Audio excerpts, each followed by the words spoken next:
Bismillahirrahmanirrahim. Assalamualaikum warahmatullahi wabarakatuh. Yang kami hormati Kiai Haji Muhammad Hasan Mutawakil Alallah SHMM selaku Ketua Yayasan Pondok Pesantren Zainul Hasan Genggong.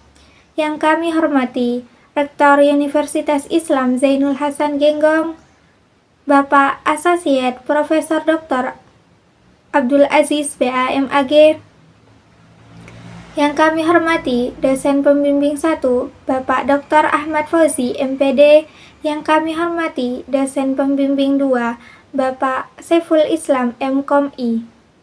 Serta kepada kedua orang tua saya yang selalu mendukung saya dan mendoakan saya hingga pada tahap ini.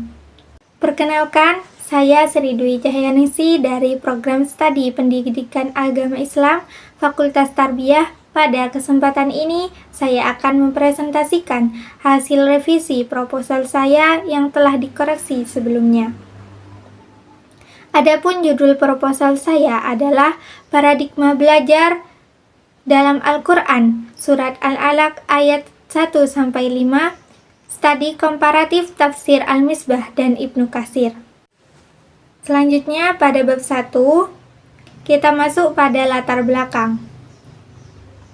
Belajar merupakan aktivitas fundamental manusia yang tidak hanya berkaitan dengan aspek intelektual, tetapi juga berkaitan dengan pembentukan kepribadian dan spiritualitas. Dalam Islam, konsep belajar telah ditegaskan sejak wahyu pertama, yaitu pada Surat Al-Alaq ayat 1-5 yang memuat perintah Iqra sebagai simbol membaca dan memahami, dan lafaz alama sebagai proses pengajaran, serta qalam sebagai simbol pentingnya tulisan dan pengembangan ilmu pengetahuan. Namun, jika kita melihat realitas pendidikan saat ini, terdapat permasalahan yang cukup serius, yaitu pembelajaran lebih menekankan pada hasil akhir saja, yaitu berupa nilai, bukan pada proses belajar itu sendiri. Selain itu, muncul fenomena sekularisasi pendidikan. Apa itu sekularisasi pendidikan? Yaitu pemisahan antara ilmu pengetahuan dan nilai-nilai ketuhanan.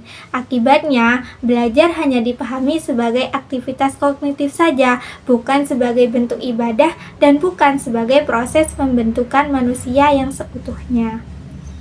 Di sisi lain, penelitian tentang Surat Al-Alaq memang sudah ada, namun sebagian besar masih bersifat deskriptif dan belum mendalam. Belum banyak penelitian yang mengkaji secara komparatif antara tafsir klasik dan kontemporer, serta belum menghasilkan suatu konstruksi paradigma belajar yang utuh. Oleh karena itu, penelitian ini menjadi penting untuk merumuskan paradigma belajar dalam perspektif Islam yang lebih komprehensif dan relevan dengan kondisi pendidikan pada saat ini. Selanjutnya, rumusan masalah. Berdasarkan latar belakang yang saya sebutkan barusan, maka rumusan masalah dalam penelitian ini sebagai berikut. Yang pertama, bagaimana penafsiran Surat Al-Alaq ayat 1-5 dalam tafsir Al-Misbah dan Ibnu Katsir. Yang kedua, bagaimana persamaan dan perbedaan penafsiran keduanya terkait konsep belajar. Dan yang ketiga, bagaimana paradigma belajar yang dapat dirumuskan dari hasil analisis komparatif tersebut. Selanjutnya yaitu tujuan penelitian. Adapun tujuan penelitian ini dibuat untuk menjawab dari rumusan masalah yang telah saya sebutkan barusan. Yang pertama, untuk mengkaji secara mendalam bagaimana konsep belajar dalam Quran Surah Al-Alaq ayat 1-5 berdasarkan kedua tafsir tersebut. Yang kedua, untuk menganalisis secara komparatif konsep belajar dalam tafsir Al-Misbah dan Ibnu Katsir yang meliputi tujuan, proses, dan nilai-nilai yang terkandung di dalamnya. Dan yang ketiga, untuk menyusun paradigma belajar dalam perspektif pendidikan Islam sebagai kontribusi konseptual dari penelitian ini. Selanjutnya yaitu manfaat penelitian. Penelitian ini memiliki manfaat secara teoritis dan praktis. Secara teoritis, penelitian ini diharapkan dapat memperkaya kajian pendidikan Islam yang berbasis pada Al-Quran, serta menjadi rujukan bagi penelitian selanjutnya. Yang kedua yaitu manfaat secara praktis. Yang pertama untuk mahasiswa. Penelitian ini dapat membantu memahami bahwa belajar bukan hanya aktivitas akademik saja, tetapi juga tanggung jawab spiritual. Yang kedua, bagi pendidik.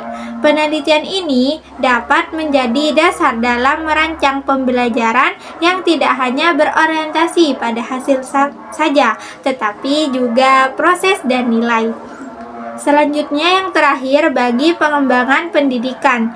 Penelitian ini dapat menjadi landasan dalam merumuskan model pembelajaran yang lebih integratif dan berbasis nilai-nilai Al-Quran. Selanjutnya yaitu pada kajian penelitian terdahulu. Penelitian sebelumnya menunjukkan bahwa kajian terhadap surat Al-Alaq masih memiliki beberapa keterbatasan. Sebagian penelitian hanya menekankan pada urgensi belajar, sebagian pada nilai pendidikan karakter, dan sebagian pada implementasi dalam pembelajaran saja. Namun, penelitian-penelitian tersebut belum mengkaji secara komparatif antara dua tafsir utama yang saya pakai, yaitu pada tafsir Al-Misbah dan tafsir Ibnu Katsir, dan belum sampai pada tahap perumusan paradigma belajar. Sehingga penelitian ini hadir untuk mengisi kekosongan tersebut dengan melakukan analisis komparatif dan menyusun paradigma belajar secara sistematis. Selanjutnya, bab 2. Ada dua subbab yang akan saya bahas, yaitu tafsiran surat Al-Alaq ayat 1-5 pada tafsir Al-Misbah dan Ibnu Katsir, serta paradigma belajar. Yang pertama yaitu penafsiran pada tafsir Al-Misbah. Dalam tafsir Al-Misbah, lafaz Iqra dimaknai secara luas, tidak hanya membaca teks tetapi juga menelaah, memahami, dan meneliti. Lafaz bismi menunjukkan bahwa setiap aktivitas belajar harus dilandasi dengan niat karena Allah. Dan lafaz Rabb berkaitan dengan konsep tarbiyah atau pendidikan, serta lafaz qalam menjadi simbol pentingnya literasi dan pengembangan ilmu pengetahuan. Sehingga dalam perspektif ini, belajar tidak hanya bersifat intelektual saja, tetapi juga memiliki dimensi spiritual. Selanjutnya dalam tafsir Ibnu Katsir. Di dalam tafsir Ibnu Katsir dijelaskan bahwa manusia dimuliakan oleh Allah melalui ilmu, dan ilmu tersebut dapat diperoleh melalui akal, lisan, serta tulisan.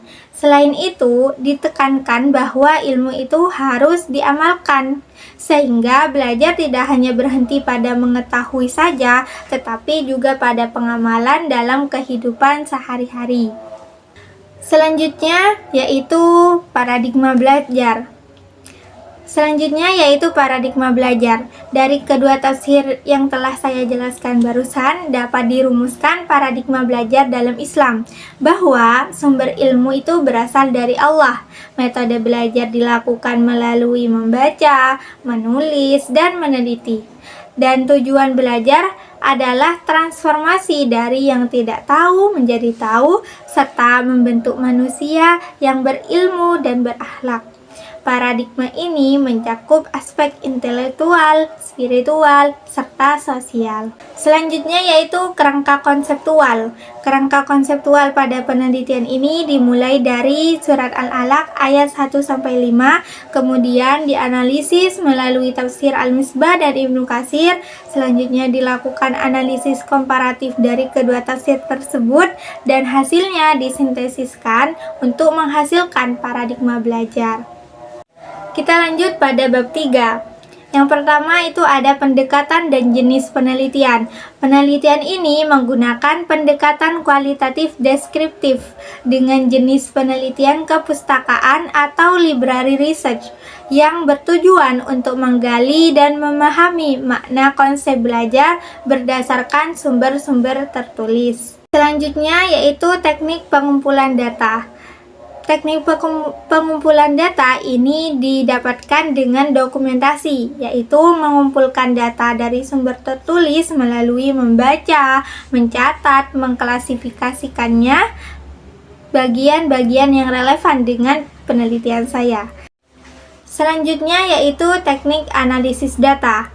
Teknik analisis data itu dilakukan melalui beberapa tahap, yaitu dengan mengidentifikasi penafsiran, analisis makna lafadz, komparasi antara kedua tafsir, serta penarikan kesimpulan berupa paradigma belajar. Dan yang terakhir, sumber data.